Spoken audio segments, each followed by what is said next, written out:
talk and sauerkraut. Here we are. We are now live custom streaming on YouTube. Welcome back to the Joint Standing Committee on Labor and Housing, or welcome here for the first time today.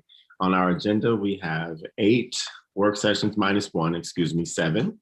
If you see our schedule and you are looking in, we will not be taking up LD 1312 today. LD 1312 by Representative Valley Geiger of Rockland, an act to remove barriers to accessory dwelling units and allow accessory dwelling units where single family houses are allowed, will be moved till probably Monday, but certainly not today. So with that, we will be working LD 473, LD 1231, LD 1246, LD 1322, 1397, 1464, and 1546. And as is customary, from time to time, the committee may break for partisan caucuses throughout our day. And so with that, I will open up the work session on LD 473, an act to create the main rental assistance and voucher guarantee program, presented by Representative Victoria Morales of South Portland. And Mr. Langland, you may present the bill analysis.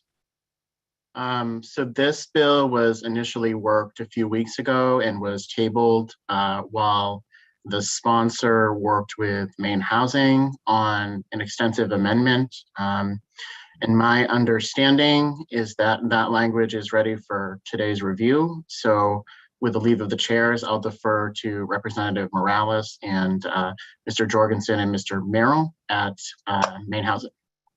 Great. Thank you, Mr. Langland. And Representative Morales, welcome. Please introduce yourself and walk us, show us through your amendment. I guess if we need Mr. Langland to share his screen, just request that and we'll go from there. So welcome, Representative Morales. Thank you, Senator Hickman. Hello, everyone. My name is Victoria Morales. I represent House District 33 in South Portland. And I too want to see House and Senate on the screen at some point. So this bill and the amendment to the bill does 3 things, and I'll talk about the changes from the hearing that is reflected in the amendment. The first thing it does is it creates the first time ever Maine rental assistance program, which is needed by 25,000 households on the Section 8 waitlist today. It's needed by landlords needing their tenants to have support to pay their rent, and it contemplates providing 1,000 households with access to this rental assistance program per year, which is total of $7.5 million, which I will attempt to seek through the appropriations process if this passes this committee. The second thing that the bill does is it creates a rental guarantee and navigation program. That is an opt-in for landlords who are willing to remove barriers to applying for housing and accept any state or federal voucher, whether that be from LBHS in terms of their BRAP vouchers or general assistance, or through any federal vouchers administered through Maine Housing. That is a guarantee which we've changed of up to $5,000 for landlords to seek for lost rent for any damages as a result of any of these tenancies. It also includes housing navigation, that has not changed from what I presented to this committee, which is housing support to support that landlord-tenant relationship. What has changed specifically from what I presented was that we have decoupled the rental assistance program from the guarantee and the housing navigation program. And so that means that folks can access the voucher and rental assistance programming, but they don't have to remove the barriers. But if landlords don't remove the barriers, then they won't have access to that $5,000 guarantee and the housing navigation pieces. But it kind of decouples those 2 programs. As I said, it raises the $2,000 guarantee to $5,000 for landlords. And then significantly, which is what I heard from this committee, it removes the provision that I had previously in the bill, which was that you can't evict for non-payment of rent. This portion of the amendment takes that provision out. So there would be the ability to evict for non-payment of rent. And I heard that that was of concern to members of this committee and some folks testifying. So those are the biggest changes to the bill. There is something about a reporting requirement as well that stays the same. And according to how I've written the amendment, I know that Maine Housing may have some suggestions about that that may differ from what's in this amendment. Thank you very much. Thank you, Representative. Are there any questions from the committee for the sponsor? And does anyone from the, there we are, Chairman Sylvester. Thank you. My button wouldn't click. I'm curious how these two work together. If you could take 30 seconds and say if the voucher program versus this program, or are they complementary? They can be complementary, but they don't have to be. And so the voucher program, it can exist as a Maine state voucher program to reduce that $25,000 wait list, and landlords do not have to then opt in to the voucher guarantee and the navigation process if they don't want to remove the barriers to the application process. And those barriers are criminal record check, credit score check, rental history check, application fees, and last month's rent. So if they don't want to remove that, they don't have to, but they won't be able to access the benefits of having the $5,000 guarantee and the housing navigation support. Thank you. Go ahead. On the flip side, what the housing navigation and rental guarantee does is that it doesn't only apply to those receiving the Maine rental assistance program voucher. They could apply to, for example, a BRAP recipient who's receiving a BRAP voucher under DHHS, or a STEP voucher under Maine Housing's program through HUD, or a Section 8 voucher. So it really applies to anyone receiving housing assistance in the state, just to make sure they're able to access and use those vouchers. Thank you. I appreciate that. Thank you. And does anyone from the committee want to hear from anyone from the department on this amendment? Chairman Sylvester? Yes, I would like to hear from them, and I believe there is an amendment on the reporting piece. And who would you like to hear from, sir? If Peter Merrill or Eric Jorgensen is here, whichever one wants to step forward, or both. I see Peter Merrill is here. I'm gonna ask him to, he's got his video on. And do you have a direct question for him? I see that Senator Guerin also has her hand up. Do you have a question, Senator, for the bill sponsor or for someone from housing? I had a question at the lead of the chair for the rental association. I wondered if they would be able to weigh in on the amendment. Okay. If they're in the audience today. I don't know if they are or not. So let us, I will take that under advisement. Let's first hear from Mr. Merrill, and then if the person that you would like to hear from is here, they can raise their hand and I will call on them then. So Chairman Sylvester, go ahead and ask Mr. Merrill your questions. Thank you, Mr. Merrill. We had talked somewhat extensively about the reporting structure. We had worked on sort of an agreement in terms of how that might happen. I wonder if you could explain your understanding of it. I would be delighted to do that. And if I might, when I'm done with the chair's leave, there are a couple of points that are different in the proposed amendment than what I have. And I don't disagree with any of them, but I just like to be clear about it. My understanding of what the chairman and I discussed is, I don't think anyone on the committee was here when we rewrote our entire statute, but reporting requirements to the legislature usually come with no deadline. I mean, they come with a biennial deadline, but there's never a finish date. They go on for infinity. So when we rewrote our statute, we were taking out reporting requirements that had been on the books for 20 and 30 years. And so I have just kind of a philosophical preference not to do that. Without going into all of that, what the chairman and I discussed is when we come in every biennial and make a presentation to you about who we are and what we do, we talk about the Section 8 rental assistance program, and we would be delighted to include all of that, the information that the sponsor is looking for in a written biennial separate report, happy to include all of that information in that briefing for you at that time and discuss anything else. And of course, we're always happy to provide any information that anybody on a committee needs or any member of the legislature wants whenever they need it. Thank you. Mr. Langland, do we have a written piece on that? I wasn't sure. That's why I went through the verbal. I wasn't sure if we were able to get that. I don't have a written piece. I don't know if the committee is thinking about doing unallocated language or allocated language. So putting it in statute or just sort of saying at the end, if this bill goes forward, that, you know, in every 2 years, the Maine Housing sort of agrees to come to the committee and brief them and submit information on Section 8 stuff. So I don't know. That's one consideration for the committee, is whether you want it somewhere in statute or you want it in unallocated language. Yes, thank you, Mr. Langland, for that. And for those of you who don't know, unallocated language is something that you can't necessarily see when you search the statutes on the website, but it will always exist in the books. And usually unallocated language is a one-time kind of provision in the law. Not always one time, but that's the way I look at it. Representative Gear.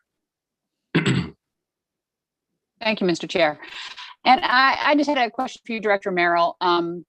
Being new, so I hope you'll indulge me. I'm curious as to the philosophy behind not mandating I would like to see an annual report so that we can, really understand on a regular basis what Maine Housing is doing. So I guess I would just, you said you have kind of a philosophical take on this. I would just be curious what that is. Well, you put it in law. And there's it doesn't say for the next 5 years or the next 10 years, it's just in law. So 30 years from now, somebody from Maine Housing will be reporting on exactly the same issue, which is, as drafted in here, is very specific to our time and place. 50 years from now, we may not even have rental assistance. 30 years from now, we may have more than enough money. We may have solved the rental housing problem we have today. We may not have, but we may have some other problem that we just don't know. So it doesn't seem like particularly efficient government. I deliver reports. I've delivered reports to committees for years and years and years. And the clerks always smile and say, put it over there. And you put it in a huge pile with all the other reports that everybody has to put in by January 15th of the even year.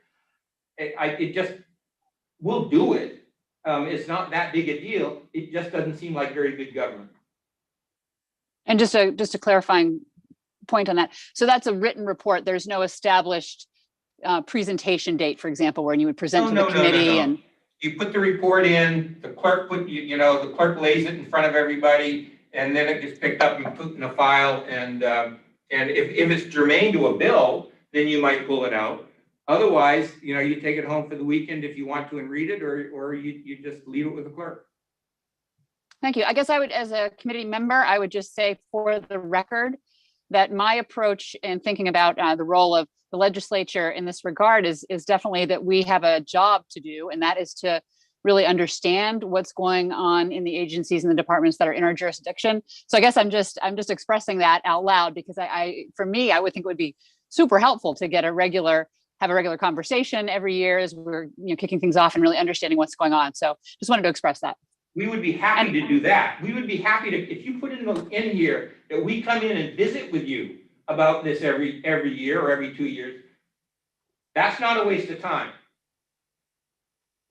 We'd be happy to do that. So we could potentially amend the bill to reflect that. That would invite us. You will invite us in once a year. That's really the same thing that the chairman and I talked about. Is you invite us in at the beginning of every biennium to explain who we are, what we do. We talk about the programs that we offer. We go through, answer any questions you have, and we're always available to come in and chat about our stuff. We love our stuff. We're very proud of what we do. We'll talk all day about it. What I don't want to do is ask people to write reports that won't be utilized. So again, it's a philosophical issue. So I will just say that not every committee is created equally in how they report backs. I've certainly served on several committees where report backs are accompanied by presentations from the agency or the department, and that really is up to the chairs about how they receive the report. To require the report, however, is absolutely necessary for oversight. And so we don't necessarily have to prescribe the method by which the report is given to the committee, but the report should be written and delivered to the committee. And then upon the invitation of the committee, the agencies can present the report when the committee has time to actually take in the report, whether that's at the beginning of the biennium or at the beginning of every session or just when the report is presented. Chairman Sylvester. Thank you, Mr. Chair. I think that one of the reasons, I think you're right that every committee does things differently. I think the moment at which this committee reads the reports that it's given and has the discussion over those reports is at that point at the beginning of each biennial when we call the various committees in front of us to explain to the new members what's going on, and having also seen stacks of reports go unread if the committee did not ask the agency to come in and specifically go over those pieces. That is why I crafted an amendment to have it heard at that time. I would like to have it allocated in the bill or in the law, the statute, and I would like it to specifically say that the materials shall be presented in writing with such detail as and follow up as the chairs and the committee may seek. So that was my intent, is to, at that point when people are learning about housing issues, many having been new members to the committee every 2 years, that's when it would be presented, and that's when the discussion would happen of the material. And I agree that that unallocated usually happens one time and usually goes off the books, and that is why I'd like to seek it to be allocated. Thank you. And that is absolutely within the purview of the legislature to prescribe anything we want, any which way we want, to provide oversight.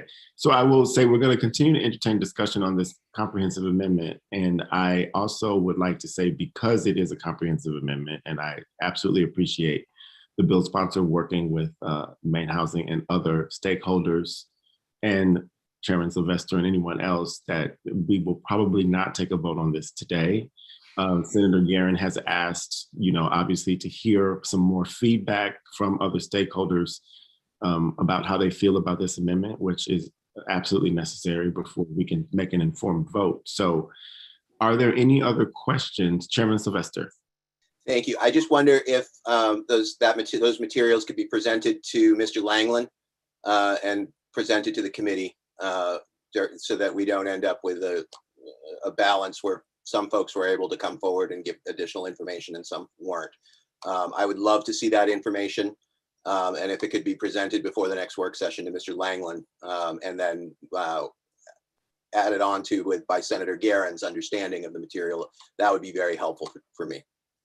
Yeah, I appreciate that, Chairman Sylvester. I just wanted to let the committee know that I wasn't intending for us necessarily to take a vote on this today. Of course, that's my opinion. It doesn't have to be that way. But I do know that this is a comprehensive amendment, and it's not really a new bill, but there's a lot in it for everyone to see. And next week is still within our schedule to try to get everything voted out by May 7th. And so we can certainly return to this, but I didn't want us to feel as though we had to do something today, so let's go caucus and figure it all out. I want us to continue to just ask questions about the amendment, since we have the bill sponsor and representatives from the department here. Senator Guerin. Thank you, Mr. Chair. Is Representative Morales still on the Zoom call? Yes. May I ask her a question? You may. Representative Morales, have you been able to reach out to any of the people that initially had opposed the bills to see how they felt about the amendment? And if not, would you be able to do that and have them give their thoughts to our analyst before the work session? Yes, well, and thank you, Senator. So the change in the bill is reflective of those who had concerns about the specific pieces that were brought up at the hearing. So for example, folks wanted to still be able to evict for non-payment of rent. So we took that out. We also increased the guarantee to $5,000 instead of $2,000. And I actually don't know if there was anyone in actual opposition to the bill. I'll have to go back and look at that. I know there was a couple of concerns. And then the other concern, so these are only the real 3 changes, was that we decoupled the program. So you can still get a rent voucher from a tenant and not participate in the removing the barriers. And that was raised by the rental agencies who came up to talk about it. If there are no others that are opposed, could you get a statement from the rental association to Mr. Langley? And which rental association are you talking about? Are you talking about the LIHTC building? I think there's a statewide renters association. I'm not sure of the name of it. Perhaps our analyst would know that. But. Senator, again, my question to you is: the organization that you are asking about, did they provide testimony on the bill, to your recollection? I thought they had, but I haven't gone back and looked at it since then. And we've seen so many bills. It may be another bill they had talked on, but. So I will say that, again, the bill is in our possession, and the bill sponsor, in a lot of ways, has done the work of the bill sponsor. And so what we can do before we vote on the bill is make sure that we reach out to the stakeholders who we want to hear from about how they feel about the amendment that is in the public record. And we can do that before we vote on the bill at some point today or next week. And if it's not today, because we don't have all the information to make those decisions, we don't have to vote today. But I do want to empower every committee member to make sure that they're reaching out to the stakeholders that they want to make sure that they're on board or not on board, to get their opinions about it, and that is the responsibility of each of us between now and the time that we take a final vote on this bill. Okay, thank you. Thank you, Senator. Are there any other questions for the bill sponsor? Any other questions for Mr. Merrill? If anybody wants to hear from Eric Jorgensen, who is in the room, please raise your hand. Senator Guerin, your hand is up. Is it still up from before? You have another remark to make. Okay, I will say. No more remarks, sorry. Mr. Merrill, go ahead. I recognize you. I see that your hand is raised. Thank you, Mr. Chairman. I just wanted to comment on 2 things. I think Representative Morales and I crossed amendments, and so I did not realize that the $7.5 million is back in. I think it's a great idea. I would probably work with her to tweak the language a little bit at both the beginning of Section 1 and Section 2, and also the non-eviction for cannot evict for non-payment of the rent. The version I have had that in there as well, so we just need to work on the language with Mr. Langland on that as well. Representative Cuddy. Thank you, Senator Hickman. I mean, given what we've heard from Representative Morales and just from Mr. Merrill right now and Senator Guerin's question, I'm prepared to make a motion to table, because I think the bill has moved in a great direction. It sounds like there's just a couple more language pieces to move, but I don't want to, it's a non-debatable motion, so I don't want to end debate if people are still interested in discussing it. So I'm going to hold off, but I do want people to know that's where my thinking is. Thank you, Representative Cuddy. Any other questions from the committee? The chair is ready for a motion. Representative Cuddy. Senator Guerin, I will go to Senator Guerin. I move to table. It's been moved by Senator Guerin to table. Is there a second? Seconded by Representative Cuddy. Tabling motion is non-debatable. The committee is ready for the question. Ms. Thompson, please call the roll. The motion is to table LD 473. Senator Hickman. Hickman, yay. Senator Guerin. Yay. Guerin, yay. Senator Miramont. Yay. Miramont, yay. Representative Sylvester. Yay. Sylvester, yay. Representative Bradstreet. Yes. Bradstreet, yes. Representative Cuddy. Yes. Cuddy, yes. Representative Drinkwater is absent. Representative Geer. Yes. Geer, yes. Representative Morris. Yes. Morris, yes. Representative Pebworth. Yes. Prescott is absent. Representative Rader. Yes. Rader, yes. And Representative Warren. Yes. Warren, yes. Unanimous of those present. The motion to table prevails. We will return to this. I will close the work session on LD 473. Look for a notice. We'll figure out which day next week we will work this bill. But again, we're trying to get all of our bills voted out by next Friday. So I thank for the great work that the bill sponsor is doing with the stakeholders, and we look forward to taking this up again next week.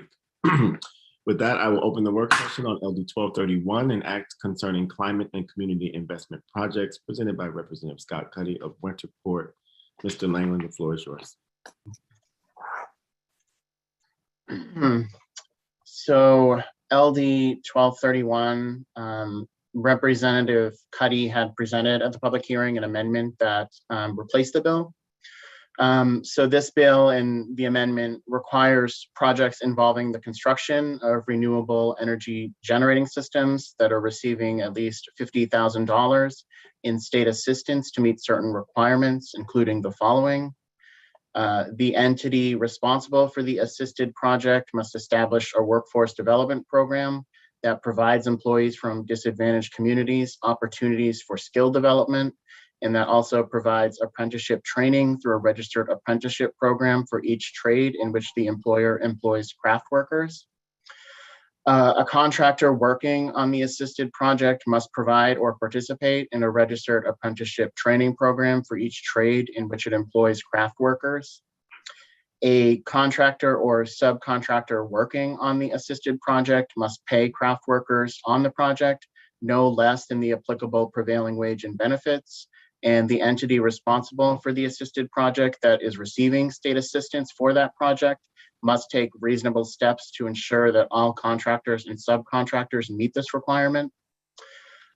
Employers working on an assisted project are required to adopt any hiring policies established by the Department of Labor by rule that require employers working on assisted projects to adopt and maintain hiring policies that will attract and retain a diverse workforce.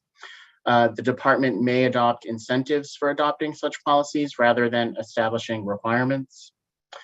The bill also amends the definition of electrical installation in the law governing the licensing of electricians. Under the law, undertaking an electrical installation generally requires a license. The bill defines an electrical installation of a photovoltaic system to include the installation of supporting structures, such as frames, racks, rails, purlins, and any part of the supporting structure that has an Underwriters Laboratories LLC listing as a raceway and footings. The amendment also amends the renewable portfolio standard procurement process that investor-owned transmission and distribution utilities are directed to enter into by the Public Utilities Commission for one or more contracts for energy or renewable energy credits from Class 1A resources as follows. It removes the number of competitive solicitations that the Commission must conduct, which is currently 2. It specifies that after January 15th of 2021, if the Commission initiates additional competitive solicitations for energy or renewable energy credits, it must weigh the benefits to ratepayers and the benefits to the state's economy as to whether that resource has entered into a project labor management agreement with a labor organization to supply skilled craft workers in all crafts needed for the project in the area where the project is located. It also specifies what the project labor agreement must contain. The statute, which is attached, requires the PUC to weigh benefits to ratepayers and benefits to the state's economy as follows. A weight of 70% must be given to ratepayers, 30% weight must be given to the state's economy. So the amendment presented at the public hearing by Representative Cuddy would add the PLA portion to the 30% required in weighing the benefits to the state's economy. I included a link to my written testimony on my bill analysis. Some discussion at the public hearing, the Department of Labor testified that it's unclear what entity means in subsection 2 of the amendment. The department also testified that the definition of disadvantaged community is unclear, and as written would make it difficult for the department to pull together the information to identify the individuals in the disadvantaged community. There were several people that testified that section 2 of the amendment that discusses the installation of photovoltaic systems is problematic. There was testimony that the existing law itself is problematic, but this change would actually make it worse. There's testimony that workers doing actual electrical work in photovoltaic, fuel cell, and wind power generations should be bona fide electricians, such as masters, journeymen, and apprentices. However, it's a waste of time and otherwise disruptive to require that electrical craft workers be utilized to install supporting structures, such as towers, frames, racks, rails, purloins, footings, and concrete pads. That was testimony received by the committee from the Solar Energy Association of Maine. The Solar Energy Association of Maine recommended stripping installation of photovoltaic systems, includes but is not limited to the installation of supporting structures, such as frames, racks, rails, purlanes, and any part of the supporting structure that has an Underwriters Laboratory LLC listing as a raceway and footings. Sundog Solar recommended stripping of the above, but adding photovoltaic source circuit wiring, photovoltaic output circuit raceways and wiring, inverter or DC utilization equipment, raceways and wiring, inverter input and output circuit raceways and wiring, photovoltaic AC raceway and equipment wiring. I did want to point out, and there was a little bit of discussion of this at the public hearing, that there is potential rulemaking in terms of that definition, which many pointed out was problematic. So the Electricians Examining Board added to its regulatory agenda on April 20th. They intend to submit a new rule titled Chapter 160, Power Generation Systems as Electrical Installations. And I included the description of the rule. So the rulemaking proposes a new chapter that'll explain when installations of power generation systems are and are not considered electrical installations, as that term is defined in statute. The proposed rule provides that a complete installation of a photovoltaic, fuel cell, or wind power generation system is an electrical installation, as that term is defined by statute, and describes when installing portions of a photovoltaic power generation system that constitute less than a complete installation is not electrical installation, as that term is defined by statute. The proposed rule is set for a public hearing on May 21st, and I did attach to my bill analysis the subject of that rule, the language, proposed language. Another thing I wanted to point out is that in the amendment, section 3701, subsection 2, paragraph C, subparagraph 2 reads, the requirements of this paragraph do not apply if the entity responsible for the assisted project has entered into or has ensured that the entity directly responsible for the construction of the assisted project has entered into a project labor agreement consistent with the requirements of subsection 3. And in the amendment, subsection 3 language is actually stripped from the amendment, but it's in the original bill. The language that was in subsection 3 was actually moved to the portion of the renewable portfolio standards part in the amendment. So I just wanted to understand if the sponsor's intent was to correct this cross-reference and make an exception for the project labor agreement, or should this be deleted because it was an old language and it was just an oversight in drafting. I did include some additional information. The department testified that there are some standards for apprenticeship and energy facility construction in Title 26. I also attached some definitions. So what a Class 1A resource is and renewable energy credit. These are both referenced in the Renewable Portfolio Standard Statute, which this committee often does not deal with. So I thought that that would be helpful for the committee's consideration. And I also attached a link to the prevailing wage statutes that are in Title 26. We have not yet received a preliminary fiscal impact statement. And I can try to answer any questions, but particularly with the renewable energy portfolio standards, I might be a little bit off my game in terms of it's not my subject area, so.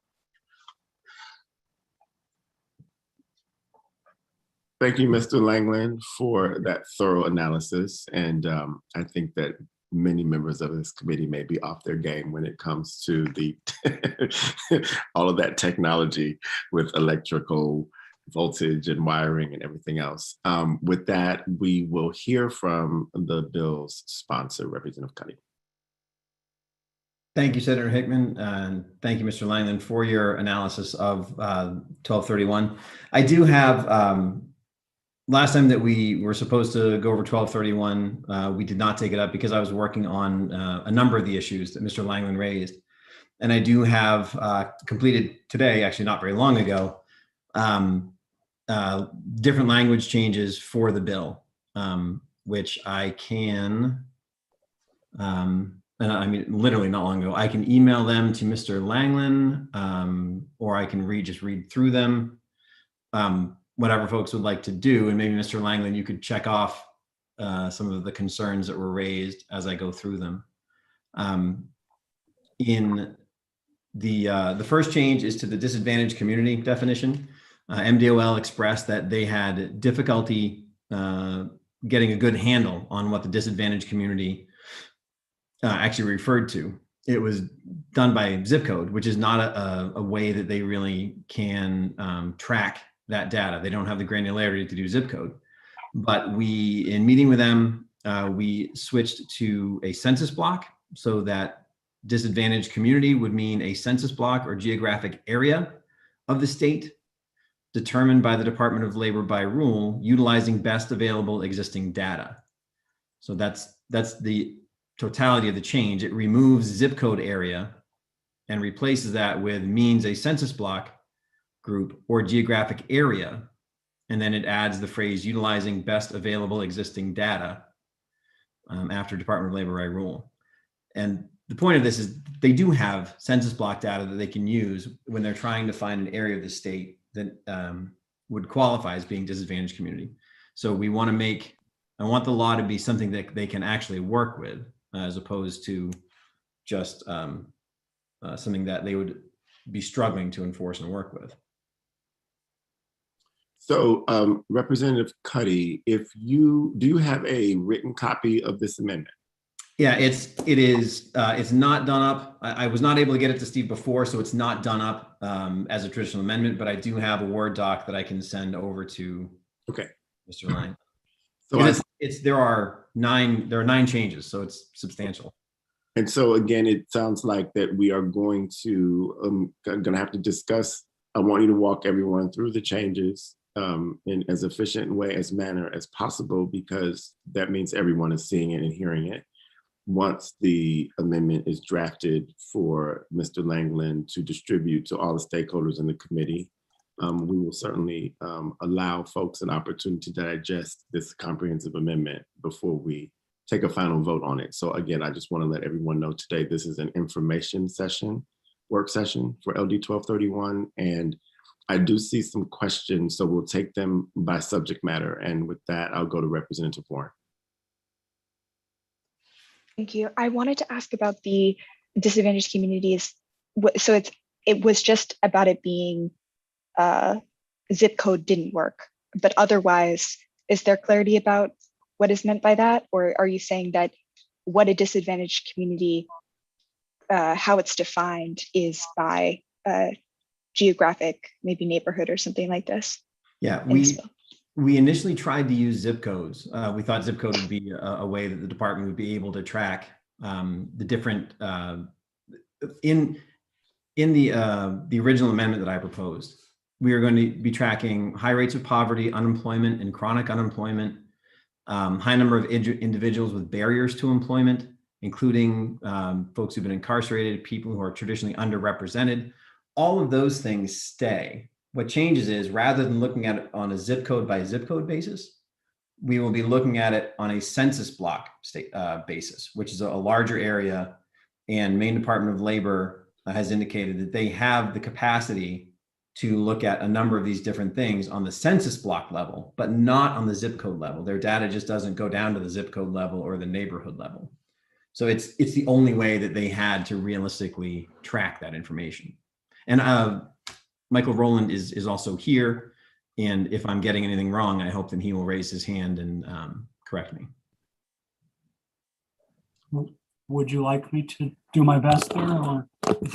Yes. I would love it. Okay, well, so I'm gonna first plead Sorry, we please. take the Langland option and say that this is not my immediate area of expertise, because we have the CWRI, which is the bureau that actually would be doing the analysis of this. There's a Mr. Rowland? preliminary response from the director of that bureau that this, yeah. Thank you. I'm sorry. It's hard to crosstalk on Zoom. If you could first introduce yourself I'm so sorry. everyone knows who you are. Thank you. Not necessarily. Mike Rowland, I'm the director of the Bureau of Labor Standards at the Maine Department of Labor. Thank you. So as I was saying, there's another bureau, the Center for Workforce Research and Information, that would actually be needed to weigh in on this amendment for some kind of final. But the early response that we saw was that this amendment really does address those concerns that we raised with the sponsor. So I think it's fairly safe to say that we can work with this. Okay, great. Chairman Sylvester. Thank you, Mr. Chair. And welcome, Director Rowland. Having worked on pine tree zones in the 128th, these areas of disadvantage occur throughout the state. Am I correct? North, south, east, west. It's based on the categories that the sponsor listed. Sure. Yeah. Perfect. Thank you. So Representative Cuddy, will you continue with the overview of your amendment? Absolutely. And I was able to email it to Mr. Langland, and if he does get it and wants to share the screen at some point in time, so that you're not trying to just listen to what I'm saying, but you can actually see it for your own eyes. So we also, in that first section, we let people know that the census block group has the same meaning as block group in a particular section of statute. Well, why don't we do the visual as well as the conversation? So Mr. Langland, if you share your screen, that'd be great. And I'm sorry to interrupt, Representative. I just wanted us to be on the same page. So he will scroll through as you speak about it. Go for it. Totally appropriate. And I thank you for holding me up for a moment to let Mr. Langland catch up. So what I've gone through so far is you can see number one, change disadvantaged communities definition. I've gone through until the bottom of the red there where it says, as used in this section, census block group has the same meaning as block group in that particular section of statute that already exists. Because we're not trying to create new things there. We would like to hook up to, already existing statute. Speaking of which, number two, the change in renewable energy project definition from 2.5 megawatts to 2 megawatts. We currently have existing statute around this, and we are trying to align with that so that we don't have we're reducing the sort of patchwork effect where you have multiple different statutes that have slight differences to them. So we've aligned that with existing law. Number three, the changing the phrase workforce development program. That's important. And that was brought to us by MDOL because workforce development program has a particular meaning under things like WIOA that we talk about on this committee now and then. And if you tell somebody they have to create a workforce development program, that comes with a lot of baggage, and that was not our intent. So what I've done is I've changed that definition or changed that phrase to renewable energy workforce training program. It still means what it meant in the bill before, but it doesn't, it no longer picks up this unintended definition of a Workforce Investment Opportunities Act workforce development program. That's WIOA spelled out. In number four, the entity responsible language that you'll remember from Mr. Langland's excellent analysis was one of the first things that was pointed out. And basically, they weren't, MDOL was not sure exactly who was meant by that. And what we do with this language is it ensures that if you are a developer and you're gonna build a solar field, the developer themselves, that company, doesn't have to be responsible for all these things that the entity responsible does, but their contractors, the people that they hire to actually do the work, they'll be the ones who need to have the proper number of registered apprentices or be using registered apprenticeship program, they're the ones who will have to be using the renewable energy workforce training program, not the developer themselves. Or if the state were to contract for it, the state wouldn't have to do it. It would be the people who are doing the work, the people who sign the contracts. And that was not abundantly clear in the initial draft, so we've changed that. Number 5, the amendment, the apprenticeship language, it basically integrates, again, into existing state law. Rather than creating an entirely new program, a new set of standards, we integrated with state law, and then the standards that we have in our bill apply to existing state law. So we're not creating something wholly new. Mr. Langland very correctly picked out a couple of cross-reference errors. So that's number 6. There are those 2 fixes. He picked out the first one, what we have labeled there as 2. We cross out subsection 3 and add the correct section, which is the same section that Mr. Langland identified in his analysis. And then in D, you just see that at the end, there was a renumbering error. So we changed from 5 to 4 because the renumbering did not take place correctly. In number 7, we strike incentivize, and through conversations, and again, Director Rowland, raise your hand if I misstate, overstate, understate. We strike the word incentivize because MDOL doesn't really have a method of incentivizing. So it wasn't something, it muddied the waters around what MDOL was going to be expected to do. And we went back and forth conversationally about it and found that the best option, the cleanest option, was simply to strike or incentivize. That works for us. Thank you. Excellent. Thank you, Director Rowland. Number 8. So this is the section that Mr. Langland covered pretty heavily, and this is a section over electrical racking and what constitutes electrical racking. And this will remove the section on electrical racking from the bill. It will just be struck. I have another vehicle that I will put that in, and it will move separately from this bill. But there were so many questions brought up, so many ideas brought up, that I felt like it was too big an issue to keep in this bill. We'll make it its own separate issue, and we'll work on it there. And then the last is to simplify some of the language around the procurement dates. Because what is in Mr. Langland's analysis, you'll remember that we changed it so that rather than 2 procurements, we struck the number 2 out of it, because those procurements have both already happened. The PUC has launched both of those procurements. And what we wanted to clarify with the language, we had duplicative language. So next to C, you'll see it's all struck. And then if you'll scroll down, Mr. Langland, to H, there's language added there so that if the PUC in their procurement process, they may find that they don't get enough projects that qualify and go forward to actually get the number of megawatt hours that they're supposed to have. If that's the case, they will reissue the RFP to backfill that. So if they need to find another 50 megawatts of power, they'll put that out and have people will come in and fill out their applications and bid on it anew. And if that, the intent had always been that our date of January 15th, 2021 would be the date that this took effect. And it got a little confused because was it intended to cover this backfilling process? And it always was, but we needed to get the language right to do that. So that's what we've done there, is just language put in to make sure that that's good. And I would, as the Senate chair has already said, there's a lot here. I understand that. And there are still bits of language that I would like to clear. As Director Rowland said, it's important that we talk to the workforce Center for Research and something that starts with I. I know it's WCRI, but that's all I can get. I often can't remember it either. So. Yeah.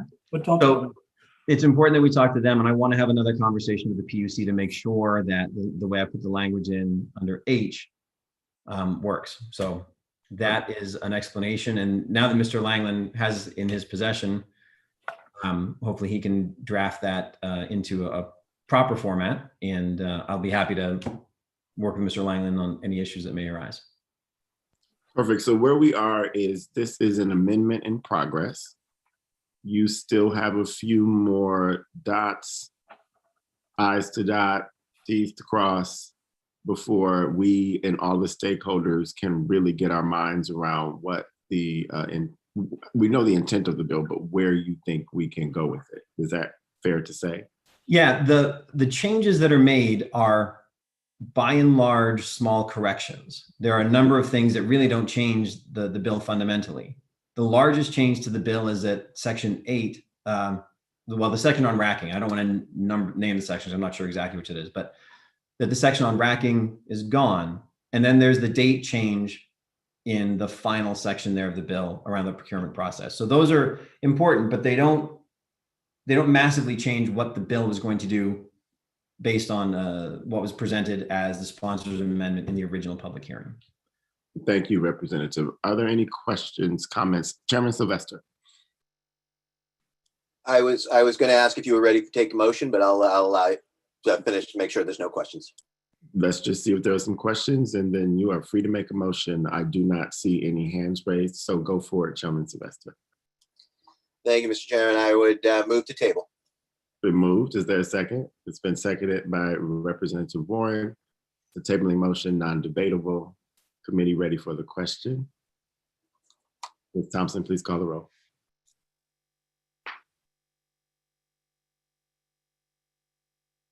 Whoops, I was double muted. Senator Hickman. Yay. Hickman, yay. Senator Guerin. Yay. Guerin, yay. Senator Miramont. Yay. Miramont, yay. Representative Sylvester. Yay. Sylvester, yay. Representative Bradstreet. Yes. Bradstreet, yes. Representative Cuddy. Yes. Cuddy, yes. Representative Drinkwater is absent. Representative Gear. Yes. Gear, yes. Representative Morris. Yes. Morris, yes. Representative Pepworth. Yes. Pepworth, yes. Representative Prescott is absent. Representative Rader. Yes.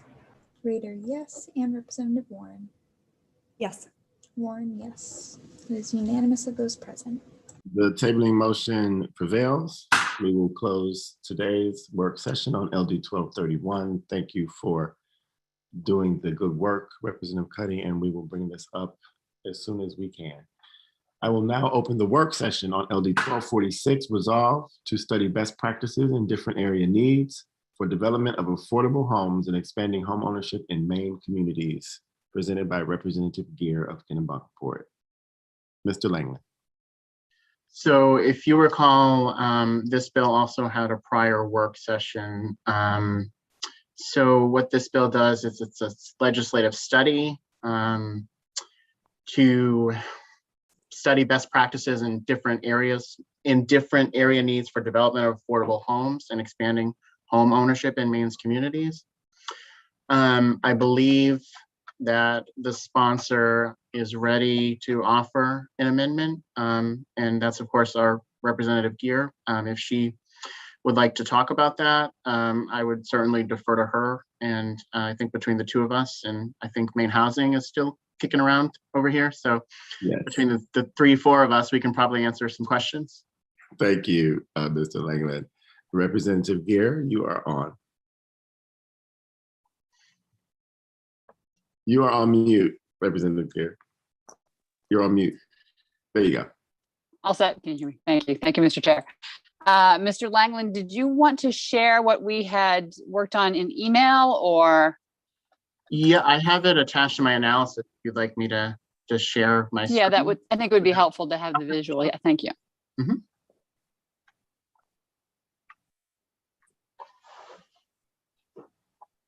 Great, thank you. Yeah, so I think, you know, this is also a work in progress. So, and it's been kind of morphing. Primarily, I think the discussions have been to really move forward and morphing it from a commission with a certain composition to a study, a legislative study where the legislature would be taking the lead on pulling it together. So we did some work in defining the membership of the legislative study team that would now involve appointment by the Senate and the House. So 5 members of the House of Representatives and also 2 members of the Senate. And then we would still continue and maintain the membership on the study group that had been present in the original draft. And again, just with some different appointing responsibilities on that score. And then the goal of this group would be to do its work and then deliver a report back to this committee in January of next year, in time that we would be able to consider a committee bill if that is what we wanted to do. We've also talked with Maine Housing regarding what makes the most sense in terms of their role. And I think primarily we're really looking to work with the data and research that they have already in their purview and really pulling that into the study group.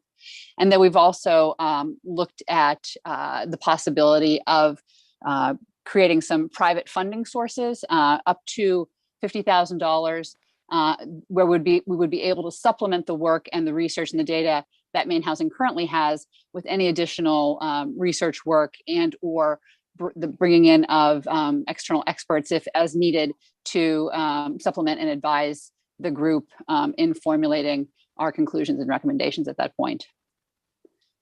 And is that everything? I think that might be.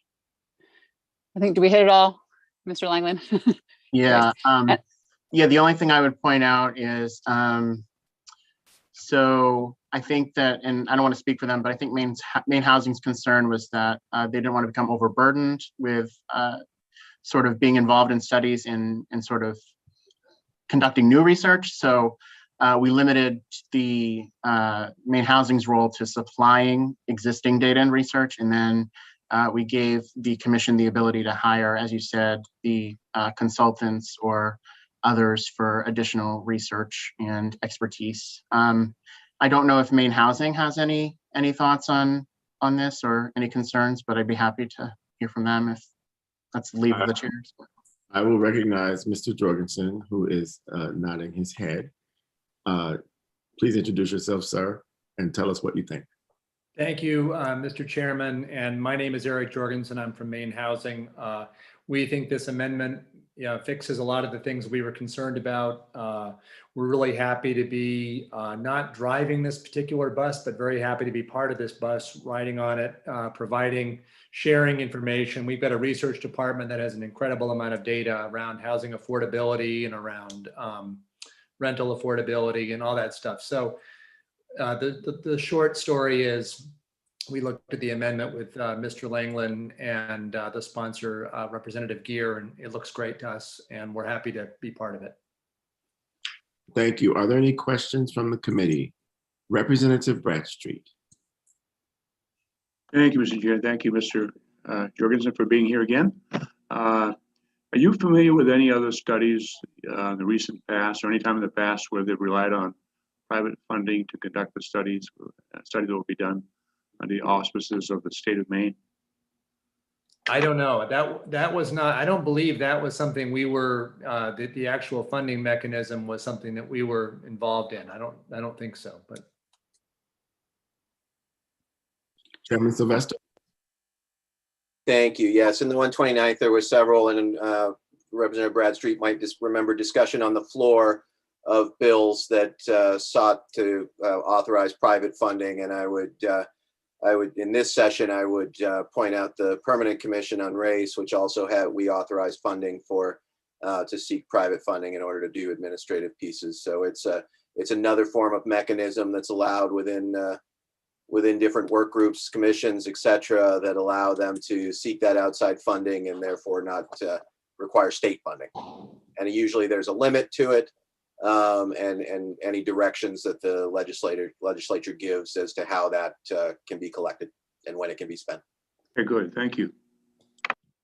Mr. Langland, did you want to add to that? I see you nodding your head enthusiastically. Yeah, that's right. So the language is all funding is subject to approval by the Legislative Council in accordance with its policies. So I'm not intimately familiar with its policies, but I would assume, well, it's not good to assume, but I think that there's some precedent for doing this, and there must be some policies about, what's acceptable and which organizations and such. And the stipulation is that, if sufficient contributions are not received within 30 days after the law becomes effective, then the commission cannot proceed. So one other thing I would note too for the committee is that so legislators are usually entitled to per diem when they sort of come to Augusta and actually attend these meetings, and that cannot be used with private funds.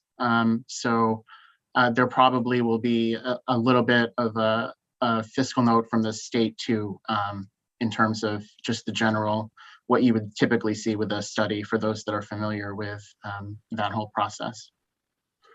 And if this bill were to move forward, it will go to the study table alongside other requests to do legislative studies in front of the Legislative Council. That is correct. Yes, that's correct. Chairman Sylvester, your hand is up. Are you? It is up inadvertently. Okay. Are there any other questions from the committee for the bill sponsor, the analyst, Maine Housing, Representative Gear? Thank you, Mr. Chair. Yeah, I just wanted to say thank you to certainly to Steve Langland and the analyst who has been so helpful and helping me through the process, and also to Eric Jorgensen and everyone at Maine Housing who's also been very collaborative and really looking at this as a priority need we need to address and figuring out a way to do it. So thanks very much. What is the will of the committee on LD 1246? Chairman Sylvester. I would move on to pass as amended. It's been moved. Is there a second? It's been moved by Chairman Sylvester, seconded by Representative Pebworth. Ought to pass as amended.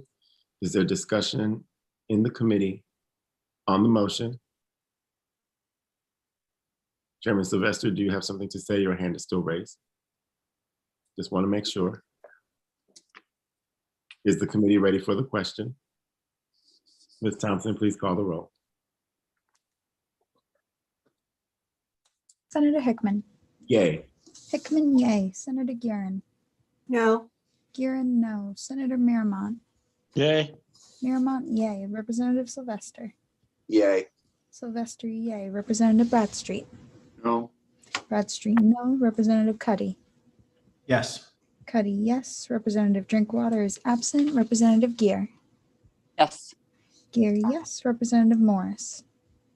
No. Morris, no. Representative Pebworth. Yes. Pebworth, yes. Representative Prescott is absent. Representative Rader. Yes. Rader, yes. And Representative Warren. Yes. Warren, yes. It is 8-3 with 2 absent. 8 members voting in the affirmative, 3 in the negative with 2 absent. The motion prevails. What is the minority report? Not to pass. Not to pass it is. I will close the work session on LD 1246. Thank you all. With that, we will move to open the work session on LD 1322, resolve directing the Maine State Housing Authority to allow rental housing owners to apply for emergency rental relief assistance. And Mr. Langland, I believe that you probably have done an analysis on this and probably ought to have said, well, we know that there is federal preemption here. So if you'd like to show us your screen, that is great. But I think that I will entertain a motion from the committee on this bill.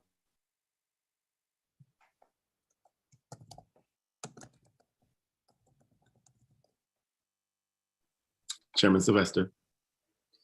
I would move ought not to pass. It's been moved, ought not to pass. Is there a second? Seconded by Representative Warren. Moved by Representative Sylvester, seconded by Representative Warren. Ought not to pass. Any discussion on the motion? Seeing none, Ms. Thompson, please call the roll. Senator Hickman. Yay. Hickman, yay. Senator Guerin. Yay. Guerin, yay. Senator Miramont. Yay. Miramont, yay. Representative Sylvester. Yay. Sylvester, yay. Representative Bradstreet. Yes. Bradstreet, yes. Representative Cuddy. Yes. Cuddy, yes. Representative Drinkwater is absent. Representative Gear. Yes. Gear, yes. Representative Morris. Yes. Morris, yes. Representative Pebworth, I believe, had to leave. Representative Prescott is absent. Representative Rader. Yes. Rader, yes. And Representative Warren. Yes. Warren, yes. That is unanimous of those present. The vote is unanimous of those present. The motion prevails. I will close the work session on LD 1322.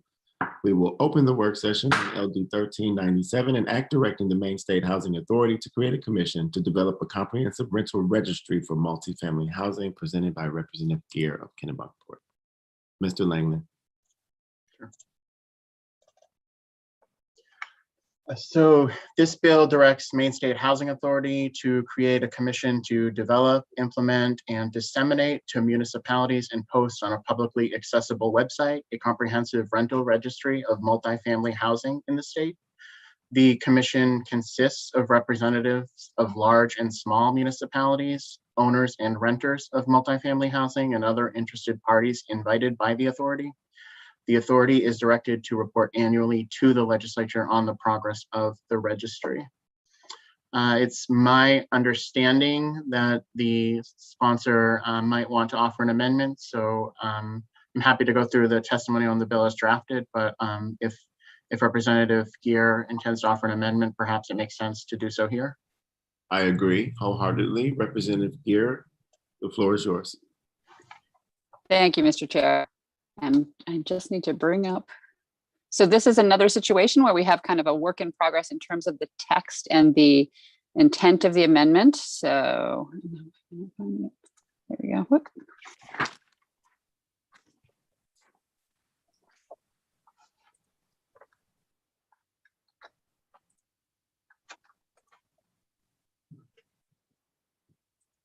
Sorry, I just need a minute to, I'm having trouble finding the document with two things going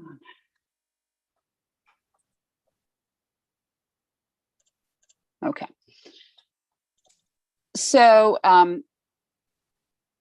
with regard to this effort, the discussions we've been having with Maine Housing on this resolve is to really focus the intent of the bill onto a specific effort and community that's already in the works. So in this instance, we have been working with some folks in Lewiston.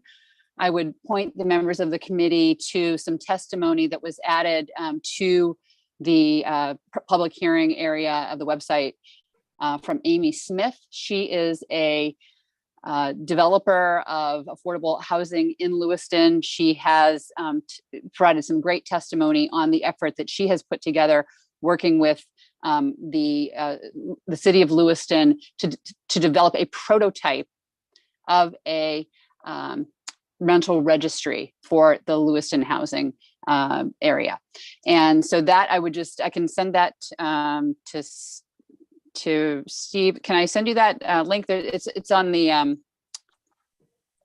I'll put it in the chat. I'll put the link in the chat to her testimony. So, this is a situation where we have a prototype of a rental registry that has been created already. And I just put the link in the chat for everyone.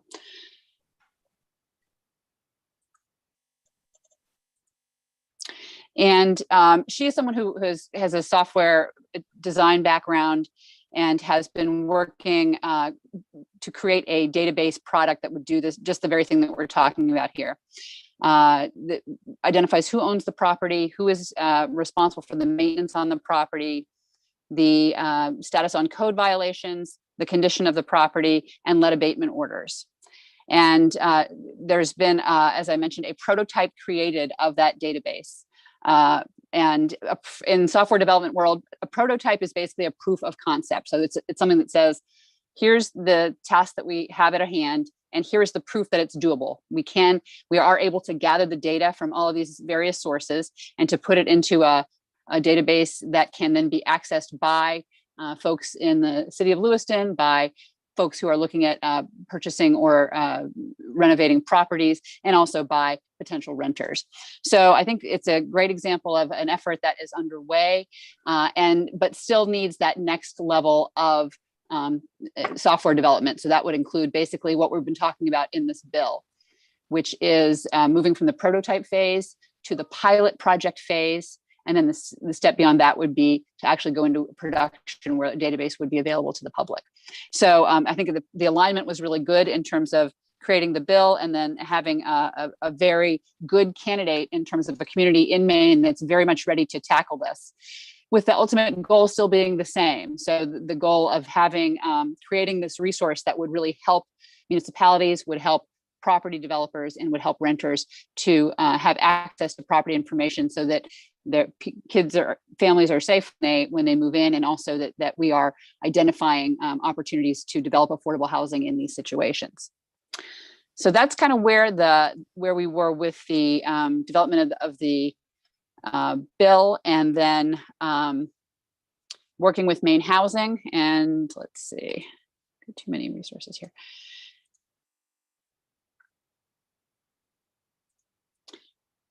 And then working with Maine Housing, the amendment to the bill would also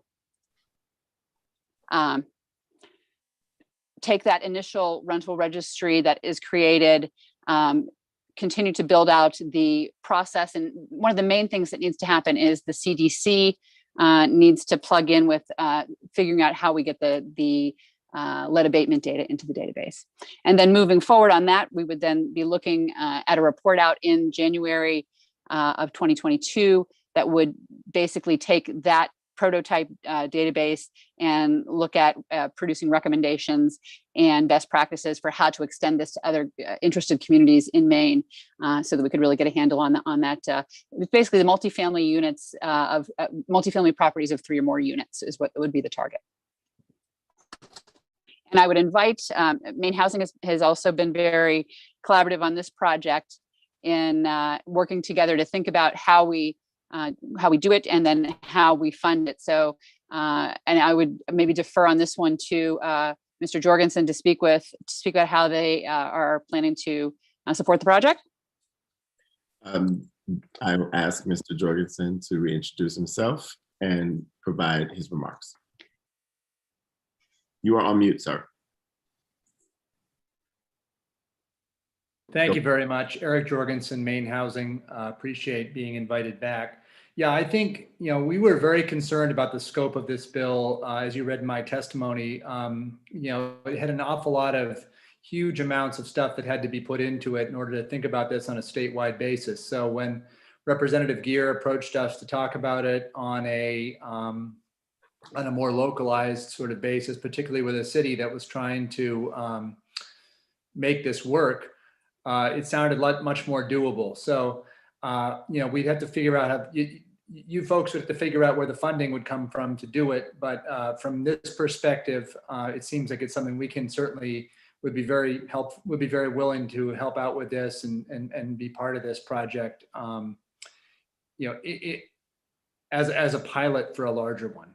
I think the biggest concern we had was if it was a live database that was going to control things like, or going to encompass everything from like what apartments are vacant at any moment and everything from that to rental rates to code violations and stuff on a statewide basis, that just seemed really huge. So this seems like a nice smaller bite to be able to bite off and chew.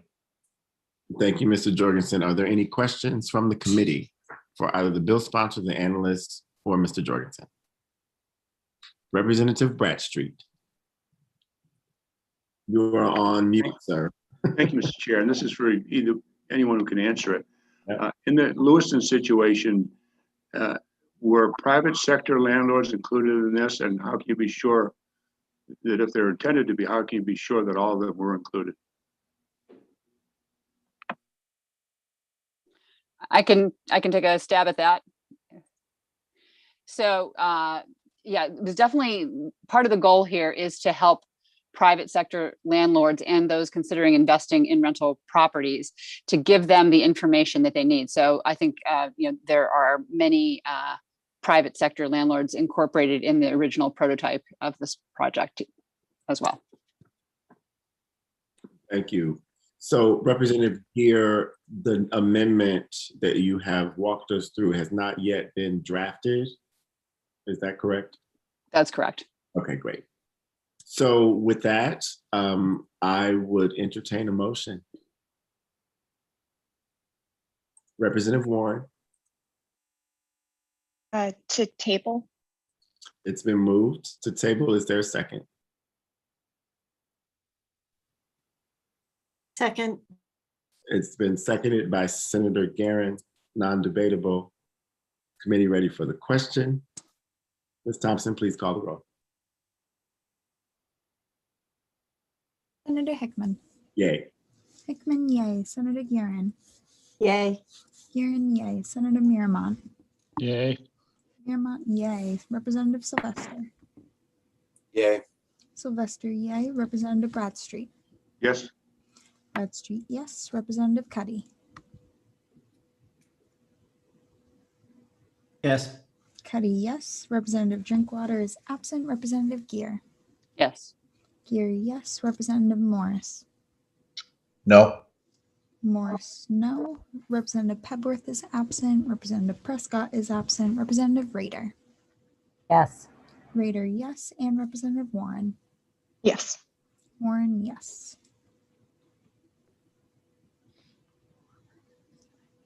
That is 9-1. 9 members voting in favor of the motion, 1 opposed with 4 absent, 3 absent. The motion prevails. The bill will be tabled until next week sometime. I will close the work session on LD 1397, and I will open the work session on LD 1464 and ask for improved accessibility of affordable housing data presented by Speaker Ryan Fector of Biddeford. Mr. Langland, whenever you are ready. Sure. Thank you.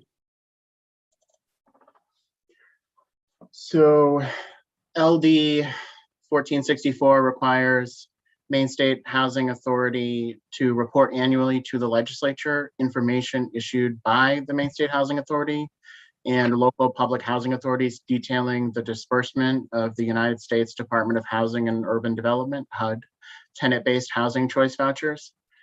This bill also requires that if Maine State Housing Authority receives federal emergency housing rental assistance, the Maine State Housing Authority submit for the period of time the authority possesses and administers the assistance, a report to the legislature detailing information concerning the disbursement of the assistance.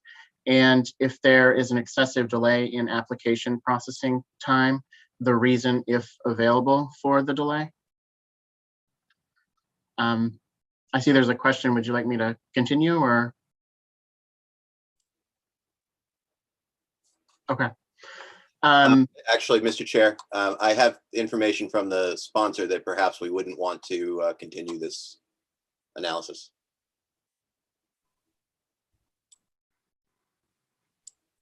So I have heard from I believe Mr. Chair has stepped away for a second. I have information from the sponsor that given the reaction of advocates on how unwieldy it would be to put forward the bill in its present state, that the sponsor asked me to move this bill ought not to pass. It's been moved ought not to pass. Is there a second? It's been moved by Chairman Sylvester, seconded with a hand up, but you're on mute, Senator Miramont. Yep. So we'll let you move the second anyway. And I do apologize for having to step away to take a customer request at my door. That's what happens when you work from home. They see your truck and you can't get around it. So I apologize for that delay. But Chairman Sylvester stepped in just fine. So ought not to pass is the motion. Is the committee ready for the question? Ms. Thompson, please call the roll. Senator Hickman. Yay. Hickman, yay. Senator Guerin. Yay. Guerin, yay. Senator Miramont. Yay. Miramont, yay. Representative Sylvester. Yay. Sylvester, yay. Representative Bradstreet. Yes. Bradstreet, yes. Representative Cuddy. Yes. Cuddy, yes. Representative Drinkwater is absent. Representative Gear. Yes. Gear, yes. Representative Morris. Yes. Morris, yes. Representative Pebworth is absent. Representative Prescott is absent. Representative Rader. Yes. Rader, yes. And Representative Warren. Yes.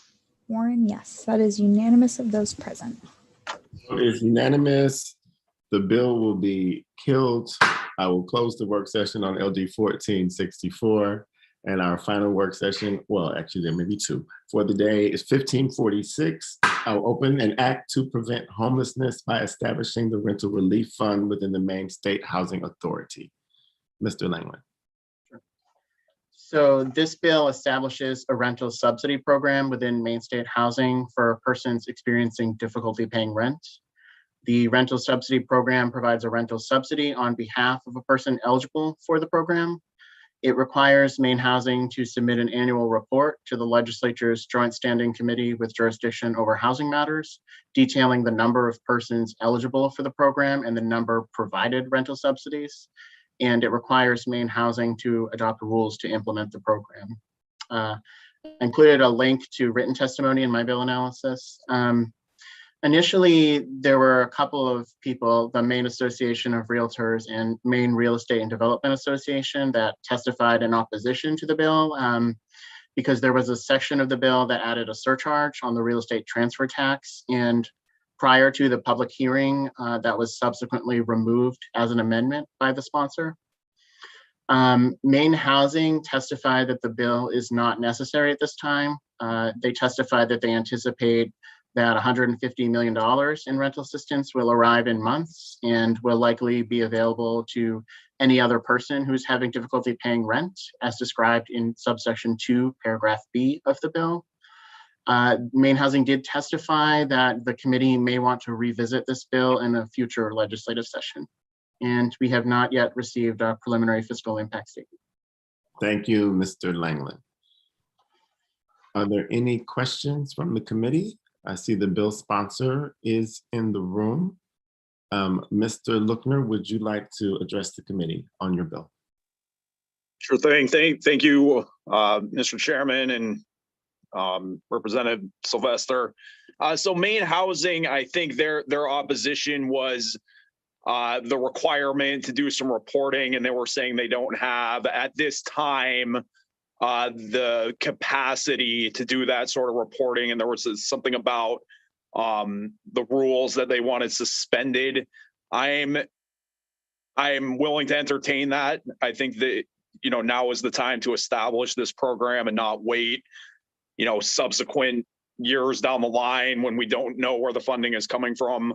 Why are we going to wait 3, 4, 5 years to establish it when we have the money now? So maybe if Mr. Jorgensen is here and he has that, so I'd be willing to entertain that as an amendment if the committee be willing to entertain it as well. Okay, so I'm a little uncertain about the exact amendment to this bill that you are referring to, Mr. Lookner. I don't know. I'm just not sure what amendment would solve the problem that Maine State Housing brought up at the public hearing. Yeah, so I was hoping Mr. Jorgensen would be here. So he just said that they'd be willing to do this, but they'd like to see the reporting, like the annual reporting provision removed, and something else about suspending, more rule enforcement. I don't know. I needed to rope in with him, and haven't had a chance to do so yet. Maybe if this committee be willing to entertain a table motion, I'd have time to do that. Mr. Chair. Mr. Jorgensen, you are recognized. Thank you. My video doesn't seem to be working. Okay, hold on. There you are. Okay, good. Yeah, thank you very much, and I appreciate this. Our opposition to this bill wasn't out of any dislike for rental assistance or about reporting or any of that. The issue really is that the bill as written was a mechanism to provide an extra bit of funding that came out of the real estate transfer tax. That mechanism was taken out of the bill or proposed to be removed from the bill by the sponsor, which means that it left behind nothing but rulemaking and reporting on a program for which there was no funding. So that was our read of the bill. At least we had no objection to that. We currently have $200 million of federal rental assistance plus another $150 million coming.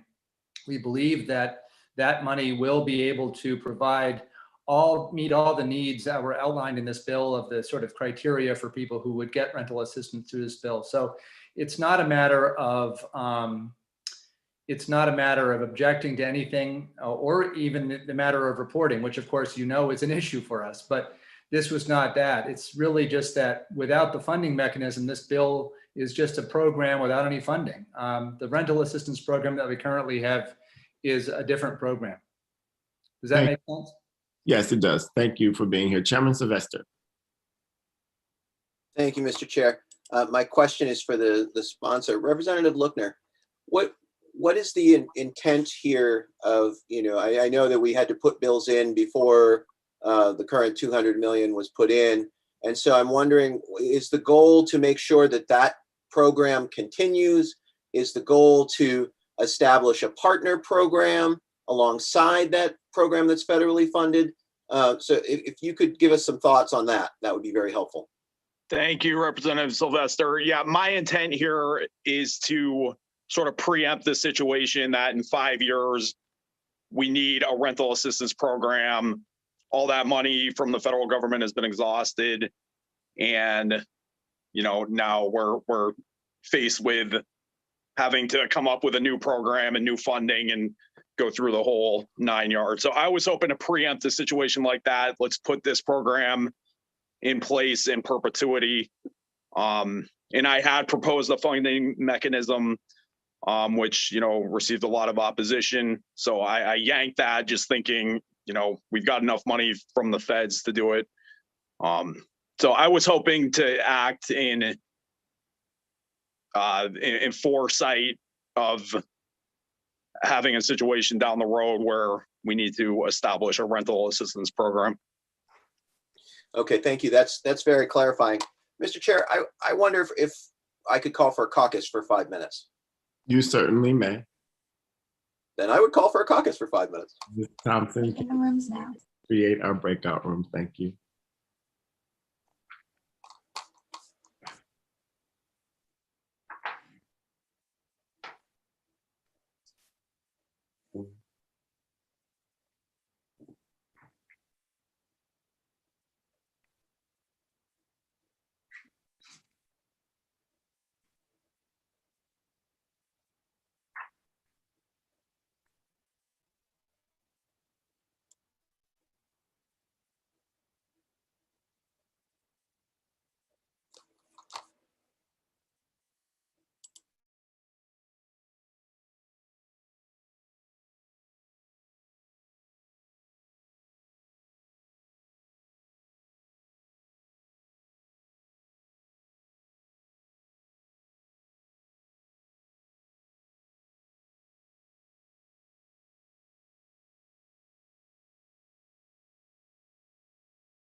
unmute myself. Welcome back. Thank you for the indulgence of that break. Those listening in, we do this from time to time when we haven't caucused everything in advance, which I actually prefer to do it right here in front of everyone in the full light of day. And with that, Representative Sylvester.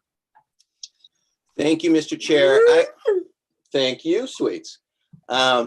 I am going to, Sweets and I would like to make an amendment. It's a strike and replace amendment, so striking the entire bill and making an amendment that what the bill would now do is to provide exactly the information that the Maine State Housing Authority compiles and reports to the executive branch and or the federal government on the program as it does so, to provide that to the committee as well, so that the committee can monitor the program and to allow the committee the ability in the emergency session to report out a bill based on that information.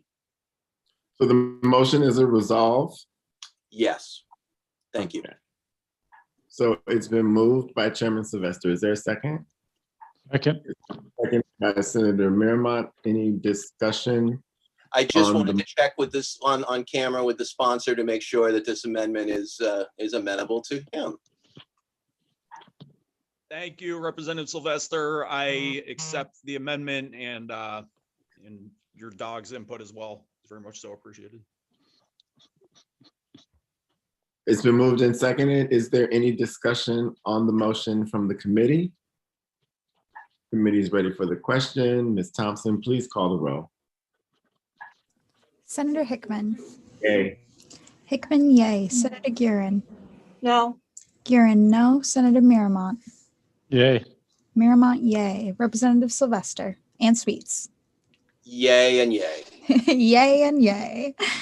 Representative Bradstreet. No. Bradstreet, no. Representative Cuddy. Yes. Cuddy, yes. Representative Drinkwater is absent. Representative Gear. Yes. Gear, yes. Representative Morris. No. Morris, no. Representative Pebworth is absent. Representative Prescott is absent. Representative Rader. Yes. Rader, yes. And Representative Warren. Yes. Warren, yes. That is 7-3. 7 members have been voting in the affirmative, 3 in the negative with 3 absent. The motion prevails. The minority report. Ought not to pass. Ought not to pass it is. I will close the work session on LD 1464, excuse me, 1546. And Chair, Mr. Langland has his hand up. yes, Mr. Langland. I was just going to ask if I had permission to work with the department on language, not knowing their process of reporting and stuff. Do I have permission to work with them to bring language back for the committee? Yes, you do. Thank you, Mr. Langland. I'm sorry I didn't see your hand there. And with that, that work session is closed. So I will open the work session on LD 1519, an act to increase workplace transparency with regard to arbitration agreements, the rights of employees, and legal remedies. And I will entertain a motion from the committee.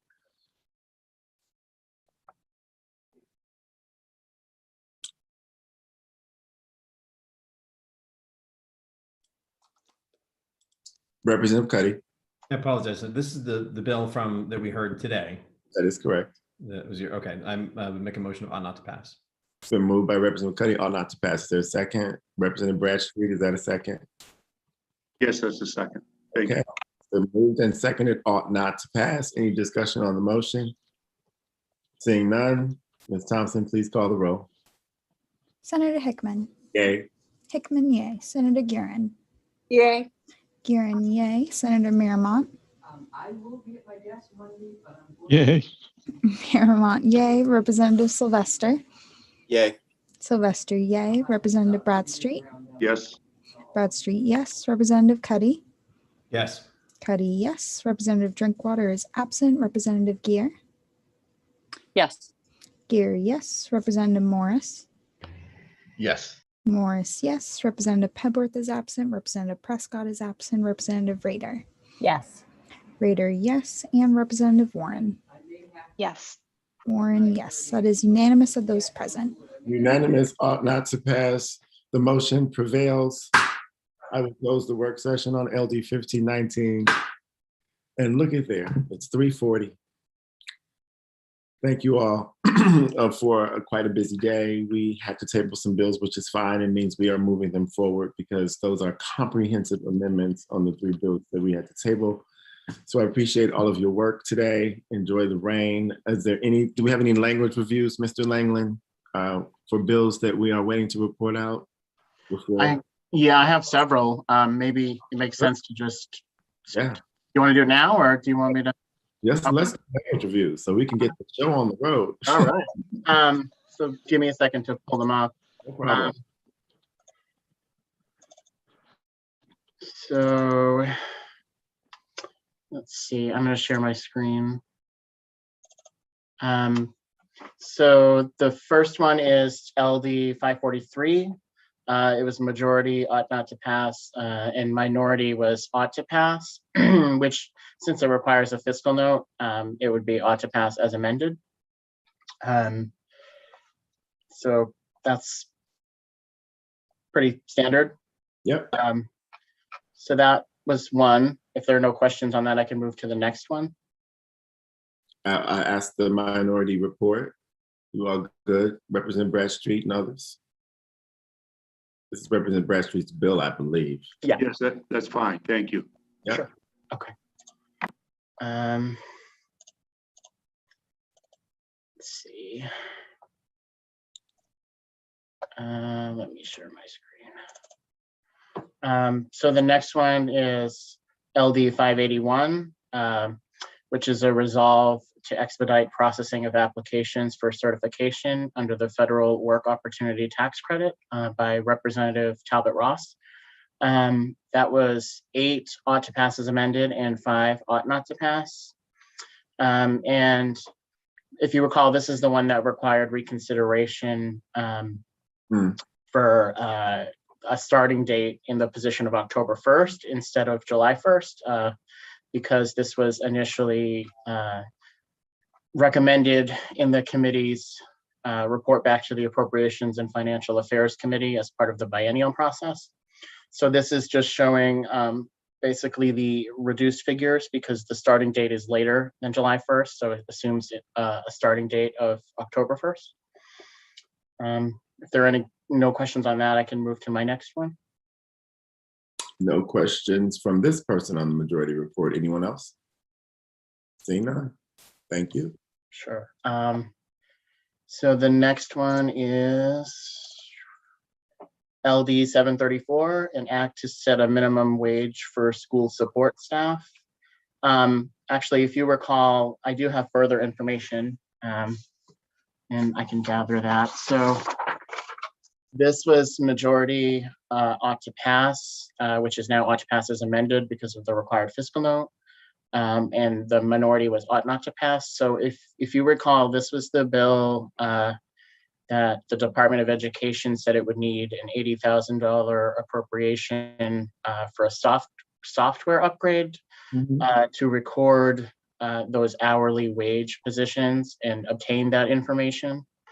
I did reach out to both our fiscal analyst as well as Joanne Allen, who is the Director of School Finance and Operations at Maine Department of Education, because there were a lot of concerns on the committee regarding why the software update was needed. She said that, and I can send this email to you all, she said the staff data needed to populate the school funding formula looks at position, years of experience, and annual salary for teachers, ed specs, guidance, librarians, nurses, school secretaries, and principals.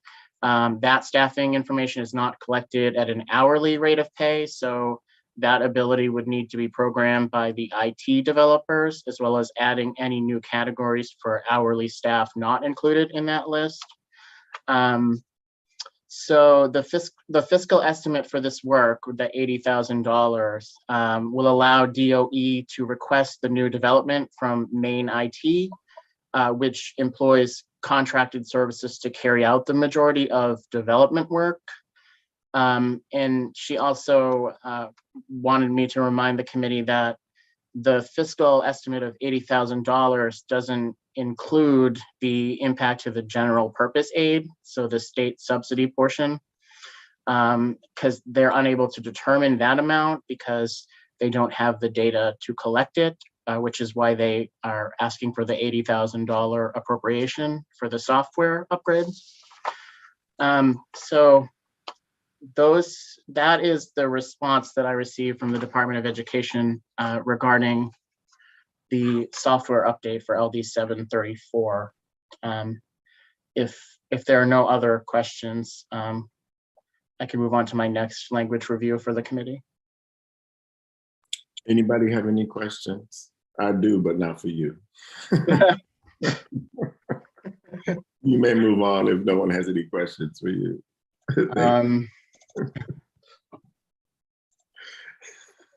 $80,000 to divide anyway. Moving right along. So LD, can you see my screen? Okay, yeah, it just froze. So LD 775 was actually majority ought to pass and minority ought not to pass.